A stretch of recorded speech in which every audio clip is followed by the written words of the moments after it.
ఈరోజు Anantapuram police training కాలేజ్లో సుమారుగా 394 మంది సబ్ ఇన్స్పెక్టర్స్ ఈరోజు పాసింగ్ అవుట్ పీరియడ్కి ఇక్కడికి రావడం జరిగింది. నిజంగా చాలా ఆనందంగా ఉంది.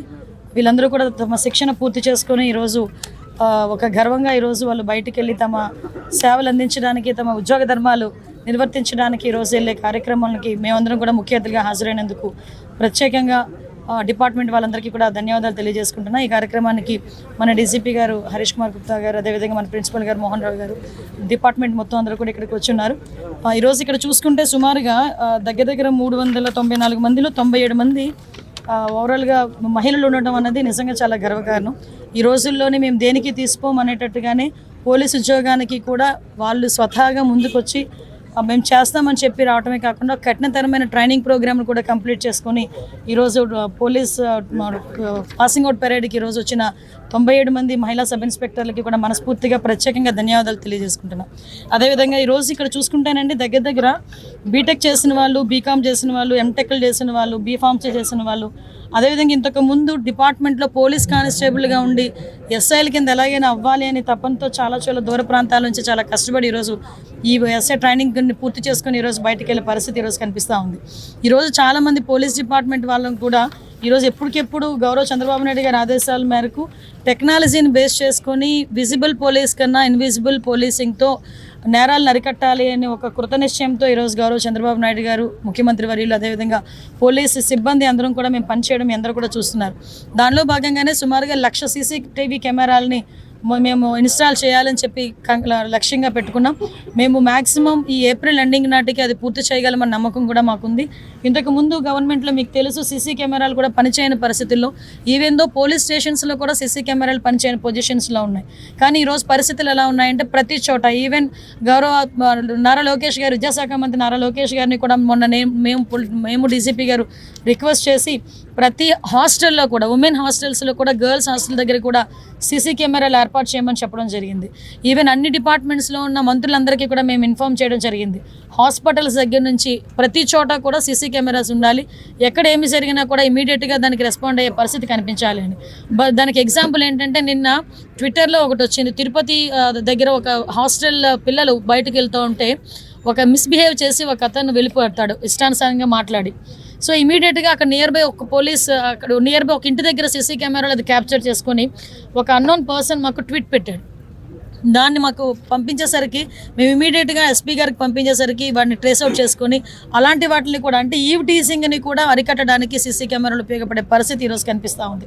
ఇంతకుముందు కొంచెం లేటుగానే కానీ మామూలుగా కూడా బయటకు రావాలన్నా ఈవ్ టీజర్స్ వలన ఇబ్బంది పడే ఆడపిల్లలు కూడా ఈరోజు ఈ సీసీ కెమెరా సర్వేలెన్సెస్ ఉంటే కనుక ఎటువంటి ఇబ్బంది పడకుండా బయటకు వచ్చే పరిస్థితి. తప్పు చేసిన వాడు ఎవడు కూడా తప్పించుకోకూడదు అనే ఒకే ఒక దృక్పథంతో ఈరోజు ఇన్విజిబుల్ పోలీసింగ్కి కూడా ప్రత్యేకమైన ప్రాధాన్యత ఇస్తూ డ్రోన్స్ని కూడా ఏర్పాటు చేసి ప్రతి పోలీస్ స్టేషన్లోనే ఏర్పాటు చేసే పరిస్థితి కూడా కనిపిస్తూ ఉంది.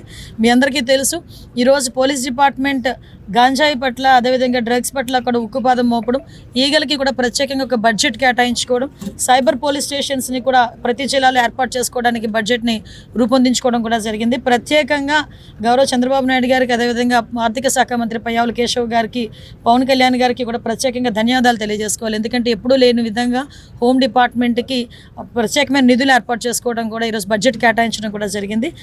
వీటన్నిటితో పాటు పోలీస్ డిపార్ట్మెంట్ని స్ట్రెంథెన్ చేయడానికి, ఇన్ఫ్రాస్ట్రక్చర్ డెవలప్ చేయడానికి, వాళ్ళకి కావాల్సిన టెక్నాలజీకి సంబంధించిన అంత ఎక్విప్మెంట్ కూడా, ఈవెన్ దో మాకు టార్గెట్ ఒకటేనండి, 100 రోజుల్లో కన్విక్షన్ పడేటట్టుగా మేము ప్రయత్నం చేయాలి. 100 రోజుల్లో ఇప్పుడు ఒక పోక్సో కేసు ఉంది. ఆ పోక్సో కేసు మొన్న రీసెంట్గా మీకు ఎగ్జాంపుల్ చెప్పాలి, విజయనగరం జిల్లాలో ఒక పోక్సో కేసు మాకు నమోదైంది. ఇమీడియట్గా అక్కడ ఉన్న ప్రాసిక్యూషన్ డిపార్ట్మెంట్ వాళ్ళు కానీ, పోలీస్ డిపార్ట్మెంట్ వాళ్ళు కానీ, ఫోరెన్సిక్ వాళ్ళు కానీ కోఆర్డినేషన్తో పనిచేయడం వల్ల అతనికి బెయిల్ రాకముందే వితిన్ 100 డేస్లోనే కన్విక్షన్ పడి 25 సంవత్సరాలు శిక్ష పడే విధంగా మొన్న రీసెంట్గా 4-5 సంఘటనలు కూడా మీకు గుర్తు చేయాలి. ఇదే మేము టార్గెట్గా పెట్టుకుంటున్నాం. దీనికి ప్రత్యేకంగా ప్రతి నెల కూడా ప్రాసిక్యూషన్ వాళ్ళతోని, డిపార్ట్మెంట్ వాళ్ళతోని కోఆర్డినేషన్కి మీటింగ్స్ కూడా కండక్ట్ చేసుకొని, అంటే ఇప్పుడు విషయం ఎలా అవుతుందంటే చాలామందికి ఉన్న అపోహ ఏంటంటే తప్పు చేసాము, దొరికితే చాలా రోజులు పడుతుంది కదా శిక్ష పడేదానికి, తర్వాత ఏం జరుగుతుందో అన్న పొజిషన్ నుంచి మనం కంపల్సరీ తప్పు చేసిన తర్వాత, దొరికిన తర్వాత ఇమీడియట్గా శిక్ష పడుతుంది అన్న భయం అయితే క్రియేట్ అవ్వాలి. అట్ ద సేమ్ టైం చట్టాల్లో ఉంది, పోక్సో కేసు నమోదైన వెంటనే వాళ్ళ మీద కూడా రౌడీ షీట్ ఓపెన్ చేసే పరిస్థితులు కూడా ఈరోజు చట్టాలు కల్పించబడ్డాయి.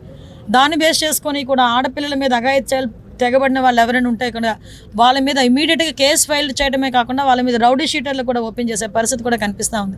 మరీ ఎక్కువైతే వాళ్ళ మీద పీడీ యాక్ట్లు కూడా వాళ్ళ మీద పెట్టే పరిస్థితి కూడా కనిపిస్తూ ఉంది. ల్యాండ్ గ్రాబింగ్ కానీ అదేవిధంగా సైబర్ క్రైమ్ విషయంలో కానీ ఎక్కడా కూడా టాలరేట్ చేసే పరిస్థితి కనిపించట్లే. దయచేసి ప్రజలందరూ కూడా మాకు కూడా సహకరించాలని మీడియా మిత్రుల ద్వారా కూడా తెలియజేసుకుంటున్నాను. మేడం, రాష్ట్రంలో అంతర్యుద్ధం రాబోతుందని నిన్న అంటే ఆయనకి ఎలా తెలిసింది, ఆయన ఇంటెలిజెన్స్ ఎలా పనిచేస్తుందో తెలియట్లేదు. కానీ ఆయన ఇంటెలిజెన్స్ ముందు వైఎస్ఆర్సీపీలో జరగబోయే అంతర్యుద్ధాల గురించి మాట్లాడుకోమనండి. ఆ అంతర్యుద్ధాల గురించి మాట్లాడుకుంటే తర్వాత మా అంతర్యుద్ధాల గురించి తర్వాత అతను మాట్లాడవచ్చు. కానీ ఒకటి మాత్రం క్లియర్గా చెప్తున్నామండి, నాకు నోరు ఉంది కదా నోటికి వచ్చినట్టు మాట్లాడేస్తాను అని అనుకోవడానికి ఇంతకుముందు గవర్నమెంట్ కాదు. ప్రజల్ని రెచ్చగొట్టే విధంగా మాట్లాడడం కానీ సమాజంలోని ఇబ్బందులు పడే విధంగా సమాజంలో ప్రజలు కూడా ఇబ్బంది పడే విధంగా కనుక మాట్లాడే పరిస్థితి ఉంటే కనుక వాళ్ళ మీద ఎట్టి పరిస్థితి చట్టపరమైన చర్యలు తీసుకోవడానికి ఎక్కడా కూడా బ్యాక్ స్టెప్ వేసే పరిస్థితి అయితే ఉండదు. ఒకటి మాత్రం చాలా క్లియర్గా గుర్తుంచుకోవాలి, ఇది మీ గవర్నమెంట్ కాదు. నోటికి వచ్చినట్టు బూతులు మాట్లాడతాము, నోటికి వచ్చినట్టు ఏది మాట్లాడినా చెల్లుబాటు అయిపోతుంది, మమ్మల్ని ఎవడ ఏమి చేయలేడు అనుకునే గవర్నమెంట్ కాదు. ఇది ఎన్డీఏ గవర్నమెంట్. ఎన్డీఏ గవర్నమెంట్లో తప్పు చేసిన వాడు ఎవడైనా కూడా శిక్ష ఒకలాగే ఉంటుంది. నువ్వు నోటికి వచ్చినట్టు రెచ్చగొట్టే విధంగా మాట్లాడతాము, దానికి మాకు సంబంధం లేదు, మీరు మమ్మల్ని ఏమి చేయలేరంటే కనుక ఊరుకునే ప్రసక్తి అయితే ఉండదు. లీగల్గా అడ్వైస్ తీసుకుంటాము, డెఫినెట్గా చట్టపరమైన చర్యలు అయితే తీసుకుంటాం. అంటే దాని గురించేనే రీసెంట్గా గౌరవ చంద్రబాబు నాయుడు గారితో ఒక మీటింగ్ కూడా ఏర్పాటు చేసుకోవడం జరిగిందండి. పీపీలు ఏపీపీలు మొత్తం అన్ని కూడా మేము అన్ని ఫిల్ చేసుకోవటం ఒక ఎత్తు అయితే, ఈ ప్రాసిక్యూషన్కి సంబంధించి ఎవిడెన్స్ సబ్మిట్ చేయడంలో ఫోరెన్సిక్ డిపార్ట్మెంట్ కూడా లేట్ చేయకుండా వితిన్ 5 daysలోనే ఫోరెన్సిక్ రిపోర్ట్ ఇవ్వడానికి కానీ డాక్టర్స్ దగ్గర నుంచి ఓన్ సర్టిఫికేట్స్ రావడం కానీ ఇవన్నీ కూడా మేము టార్గెట్ పెట్టుకున్నామండి. ఈరోజు 100 రోజుల్లో కన్విక్షన్ పడాలి అని మేము టార్గెట్ పెట్టుకున్నాం. ఆ టార్గెట్ ఫుల్ఫిల్ అవ్వడానికి మా ఇన్ఫ్రాస్ట్రక్చర్ మేము డెవలప్ చేసుకుంటున్నాం. At the same time legal టీమ్ని కూడా మేము కొంచెం స్ట్రెంథెన్ చేసుకునే పరిస్థితులు మేము ఈరోజు ఉన్నాం. అంటే స్క్రిప్ట్ ఎవరిది చదివినా శిక్ష అయితే అతనికే కదా పడుతుంది. అనుభవించే రాజు ఆయనే కదా, అది వేరే కదా. అది ఏదైనా చదవచ్చు, కానీ అనుభవించే రాజు ఆయనే కదా అవుతున్నాడు. ఓకేనండి, నేను ఒకటి అడుగుతున్నానండి మిమ్మల్ని, డైరెక్ట్ క్వశ్చన్. పోసాని మాటల్ని టాలరేట్ చేసి అయ్యో పాపం అనుకునే ఒక్క మనిషిని తీసుకురండి, మేము ఆలోచిస్తాం ఒకసారి మాట్లాడడానికి. పోసాని మాటలు ఇష్టానుసారంగా మాట్లాడిన తర్వాత సభ్య సమాజం తలదించుకునే విధంగా సాధారణంగా అనకూడదు కానీ ఇల్లిటరేట్స్ కూడా అలాంటి మాటలు మాట్లాడుకోరు. సో అవతల వాళ్ళకి మనోభావాలు దెబ్బతిన్నాయి, వాళ్ళ ఆత్మగౌరవాలు దెబ్బతిన్నాయి. పోలీస్ కేసు పెట్టారు, యాజ్ పర్ లా మేము వెళ్ళాం. ఇందులోని టార్గెటెడ్ ఏముంది? వాళ్ళు ఏం మాట్లాడలేదా? వాళ్ళు అటువంటి కామెంట్స్ చేయలేదా? మరి ఇంతకు ముందు మా మీద కేసులు పెట్టిన కేసులని ఎప్పుడు అండి? చంద్రబాబు నాయుడు గారికి మీద కేసు పెట్టారు కదా, అది ఎప్పుడు? అది 53 రోజులు తైల్లో పెట్టారు చంద్రబాబు నాయుడు గారిని తీసుకెళ్ళి ఆ రోజు.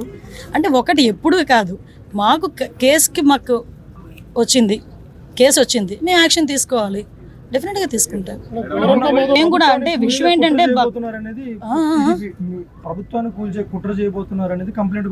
అంటే అదేనండి ఇందాక మీకు చెప్పాను, ఏది పడితే అది మాట్లాడడానికి అవ్వదండి. డెఫినెట్గా నీకైతే వాక్ స్వతంత్రం ప్రజాస్వామ్యంలో అంబేద్కర్ గారు ఇచ్చారు, కానీ ఎలా పడితే అలా మాట్లాడమని ప్రజాస్వామ్యంలోని కూడా రాజ్యాంగంలో కూడా లేదు. అంటే అవతల వాళ్ళని రెచ్చగొట్టే విధంగా మాట్లాడడం కానీ, ప్రభుత్వాలని రెచ్చగొట్టే విధంగా మాట్లాడడం కానీ, ప్రజల్ని రెచ్చగొట్టే విధంగా మాట్లాడే పరిస్థితి ఉంటే కనుక కంపల్సరీగా చట్టపరమైన చర్యలు తీసుకుంటాం. రెడ్ బుక్ పరంగా మేము వెళ్ళాలి అనుకుంటే ఈరోజు వైఎస్ఆర్సీపీ నాయకులు ఎవరు రోడ్ల మీద తిరగరండి. దయచేసి మీరు కూడా అర్థం చేసుకోవాలి, మేము యాజ్ పర్ లా వెళ్తున్నాము, యాజ్ పర్ వాళ్ళు ఎవరైనా కంప్లైంట్ ఇస్తే కంప్లైంట్ బేస్ చేసుకొని వెళ్తున్నాము. పోసాని గారి మీద సుమారుగా 17 కేసులు, దగ్గర 17 కేసులు రాష్ట్రం మొత్తం మీద 17 కేసులు ఫైల్ అయి ఉన్నాయి. వంశీ మీద ఎన్ని కేసులు ఫైల్ అయి ఉన్నాయి మీకు తెలుసు, ఈ రోజుకి కూడా ఏ కేసుల్లో ఫైల్ అయినాయో మీకు తెలుసు. ఇందులోని కక్షపూరితంగా ఎన్డీఏ గవర్నమెంట్ చేయాలి అనుకుంటే వైఎస్ఆర్సీపీ నాయకులు ఎవరు కూడా బయటికి తిరగలేరు. కానీ మేము ఆ కక్ష సాధింపు ధోరణిలోకి వెళ్ళలేదు.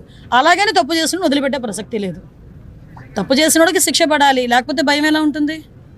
ఉండాలి కదా, భయం ఉండాలి కదా.